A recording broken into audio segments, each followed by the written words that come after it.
नमस्कार मंडळी. मार्केट नुसतं खाली नाही आलंय तर ते 1.5 वर्ष खाली आहे. ह्यामुळे बरेचसे इन्व्हेस्टर ट्रेडर्स आता अक्षरशः कंटाळले आहेत. ह्या फॉलची सुरुवात कुठल्याही कारणाने हो किंवा आता सध्या जसं आपण म्हणतो युद्ध पण आहे आणि ह्यामध्ये पण एक चांगली जोरदार पडझड झालेली आहे. कुठेतरी लोकांचा इंटरेस्ट म्हणा मार्केटबद्दलचं एक ऑप्टिमिझम ज्याला आपण म्हणतो ना एक आशावाद हा जरासा हलताना दिसत असतो. आणि एक बघा एक गोष्ट आपल्याला प्रत्येकाला माहीत असते की लॉंग टर्ममध्ये बाजार वाढतो, पण हीच तर इन्व्हेस्टरची कसोटी असते ना की जेव्हा तो मार्केट खाली येतं त्यावेळी आपण कसं बिहेव करतो, त्यावेळी आपण किती पेशन्स ठेवतो आणि विशेषतः ह्या फॉलचा आपण फायदा करून घेतो का. चला आताचं उदाहरण घेऊया. आताच्या फॉलमध्ये ना लोक चर्चा करतात की युद्धामुळे मार्केट पडलं. बघा मार्केट तर जवळपास गेली 1.5 वर्ष पडते. इनफॅक्ट आपण कुठेतरी रिकवर होत आलेलो होतो जानेवारी महिन्यात आणि आता परत तिथूनही खाली आलेलो आहोत ह्या फेब्रुवारी आणि नंतर आता मार्चमध्ये युद्धापासून. हे पहिल्यांदा झालं आहे का नाही, ह्या युद्धावर आपण एक सेपरेट व्हिडिओ केलेला आहे. मार्केटच्या सध्याच्या फॉलबद्दलचा एक इंटरेस्टिंग व्हिडिओ पण आपण ह्याच्या आधी केलेला आहे. आता आपण थोडंसं समजून घेऊया की समजा हे युद्ध नसतं तरी पण ही जी सध्याची स्थिती आहे, सध्याची स्थिती म्हणजे काय की जे आपण एक साधारण सप्टेंबर 2024 पासून पडायला लागलेलो आहोत. एक्झॅक्ट सांगायचं झालं तर 27 सप्टेंबरला 26,300च्या आसपासची जी लेवल होती तिथून आज हा व्हिडिओ शूट होईपर्यंत आपण एक साधारण 24,400 24,500च्या आसपास आहोत. मग ह्या दरम्यान हा जो एक 1.5 वर्षाचा जो कालावधी आहे ह्या दरम्यान ॲक्च्युली बघायला गेलं तर आयदर मार्केटचे रिटर्न निगेटिव्ह आहेत किंवा कमी आहेत. आणि हा व्हिडिओ फक्त फेब्रुवारी नाही, मी तर म्हणतो आपण जानेवारीपर्यंतचा जरी डेटा कन्सिडर केला ना तरीसुद्धा ह्याच्यातून काही खूप स्ट्रॉंग सिग्नल्स आपल्याला मिळणार आहेत. तर ते आपण समजून घेऊया. सो इथे या व्हिडिओमध्ये जो ह्या एक इमेज आता मी इथे दाखवणार आहे स्क्रीनवर, ह्याच्यामध्ये जो आपण डेटा कन्सिडर केला तो 31 ऑगस्ट ते 31 जानेवारी एवढाच केला. इनफॅक्ट फेब्रुवारी मार्चमध्ये आपण जास्त पडलो आहे, पण ह्यापूर्वी असे पॅटर्न कधी कधी झालेले होते त्याचा एक आपण हिशोब इथे घेतलेला आहे, एक डेटा आपण इथे कन्सिडर केलेला आहे. 2-3 बाब मी ह्यामध्ये सांगेन की जेव्हा मार्केट 1.5 वर्ष वाढत नाही किंवा आपण म्हणूया 1.5 वर्ष मार्केट आहे तिथेच राहतं, याला म्हणतात टाईम वाईज करेक्शन. बघा आता टाईम वाईज करेक्शन म्हणजे काय, एक आपण म्हणतो price wise correction. Price wise correction म्हणजे थोडक्यात किमती कमी झाल्या, जसं फेब्रुवारी मार्चमध्ये प्रॉपर मार्केट आपण म्हणूया खाली आलेलं आहे. पण जर मी ऑगस्ट 2024 ते जानेवारी 2026 हा हिशोब जर लावला तर मार्केट आहे तिथेच आहे. ह्याला म्हणतात time wise correction. Time wise करेक्शनमध्ये काय असतं ना की निर्देशांक आहे तिथेच राहतो, पण कंपन्यांची अर्निंग इम्प्रूव्ह होत असते. म्हणजेच कंपन्यांचे प्रॉफिट्स हे इम्प्रूव्ह झाल्यामुळे कंपन्यांचे पी रेशो हे थोडेसे खाली येतात. याला म्हणतात टाईम वाईज करेक्शन. म्हणजेच काय की एक प्रकारे मार्केट 1.5 वर्ष किंवा कोणताही कालावधी असो जर आहे त्याच लेवलला राहतं, पण त्या पिरियडमध्ये जर आपले अर्निंग्स थोडे का होईना इम्प्रूव्ह होत असतील तर त्याला आपण म्हणतो पीचं रीरेटिंग होणं, म्हणजे ॲडजस्ट होणं किंवा डिस्काउंट होणं, म्हणजेच मार्केटमध्ये झालं टाईम वाईज करेक्शन. आणि ह्याचा एक डेटा आपण ह्या आता या स्क्रीनच्या माध्यमातून थोडासा बघूया. सो असे काही इन्स्टन्सेस आहेत भूतकाळातले की ज्यामध्ये मार्केट असं कधी कधी झालेलं होतं.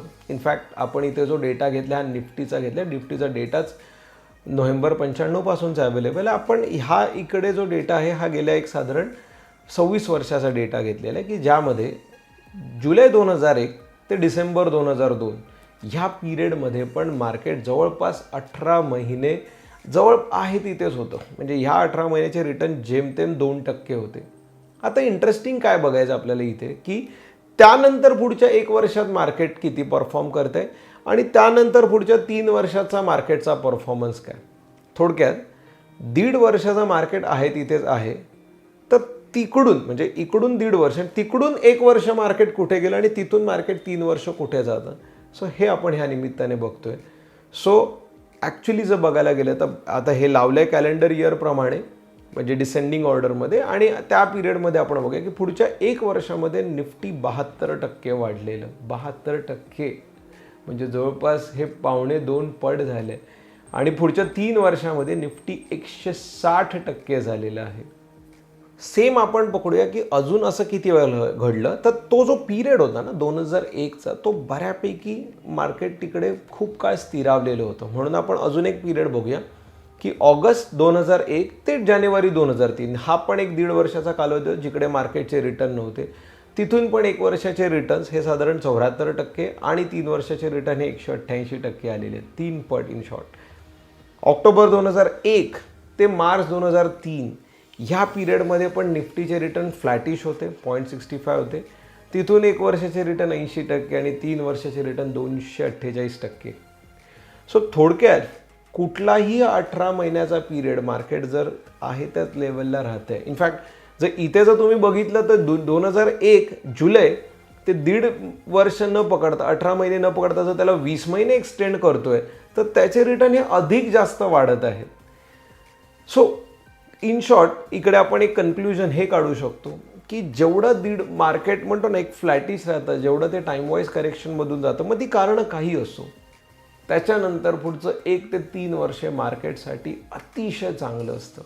काही वेळेला तेवढं इफेक्टिव्ह नाही गेलं ते पण आपण पुढे बघूया. उदाहरणार्थ 2007.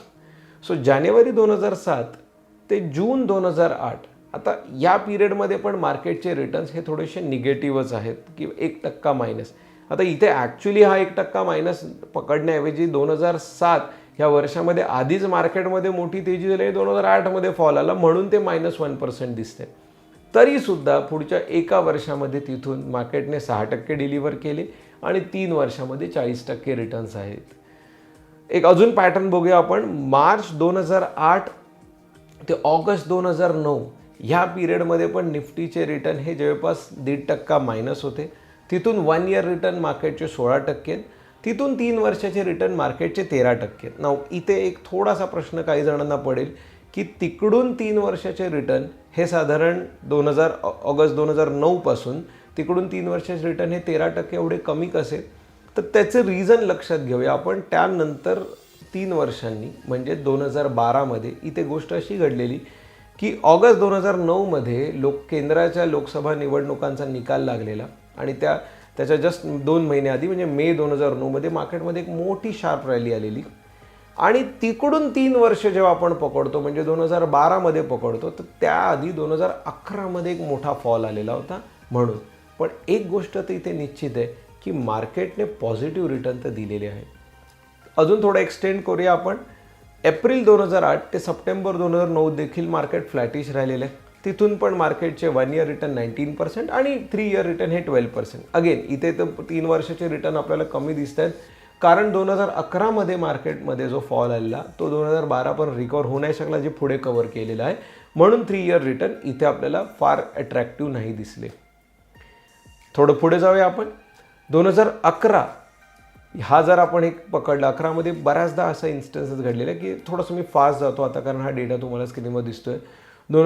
एप्रिल 2011, फेब्रुवारी 2011 ते जुलै 2012 किंवा एप्रिल 2011 ते सप्टेंबर 2012 किंवा मे 2011 ते ऑक्टोबर 2012 ह्या पिरियडमध्ये पण निफ्टी फ्लॅट आहे किंवा 1% मायनस आहे.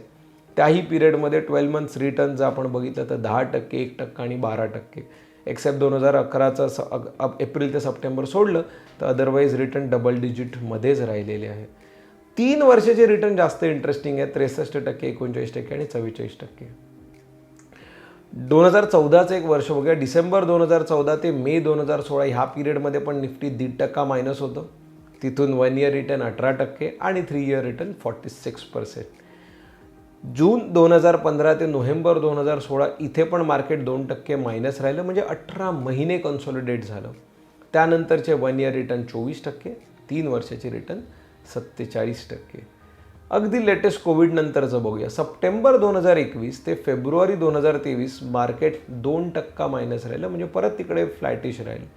तिकडून पुढच्या 12 महिन्यामध्ये निफ्टी 27% वाढलं आणि तिकडून पुढच्या 3 वर्षामध्ये निफ्टी 48% वाढलं. ऑक्टोबर 2021 ते मार्च 2023 ह्या पिरियडमध्ये पण निफ्टीचे रिटर्न 2% मायनस आणि त्यानंतर 29% वाढले एका वर्षात, 47% वाढले 3 वर्षामध्ये.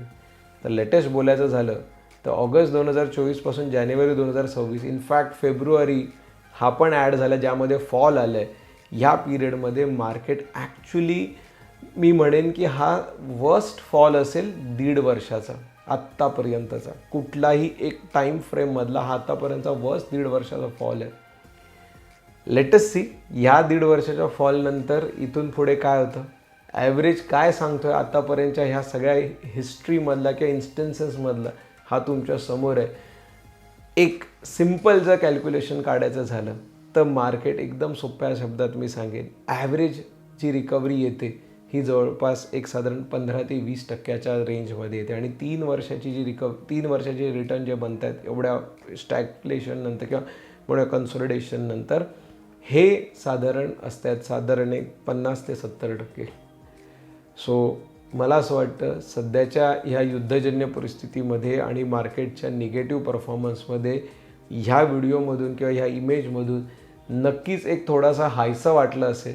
बाकी यांवर ॲक्ट कसं करायचं किंवा ह्याचा फायदा कसा करून घ्यायचा ह्यासाठी आपापल्या फायनान्शियल ॲडवायझर बरोबर बोलून नक्कीच काहीतरी चांगलं एक्झिक्यूट करा मार्केटमध्ये. सो दॅट हिस्ट्रीप्रमाणे ह्यावेळी पण आपल्याला ह्याचा नक्कीच फायदा करून घेता येईल. बाकी स्टे इन्व्हेस्टेड. लाँग टर्ममध्ये भारतीय शेअर बाजार अतिशय चांगला आहे. पूर्वी पण होता, आजही आहे आणि इथून पुढे तर अधिक चांगला राहणार आहे. हे पुन्हा पुन्हा वेगळं सांगायची नक्कीच गरज नाही. धन्यवाद.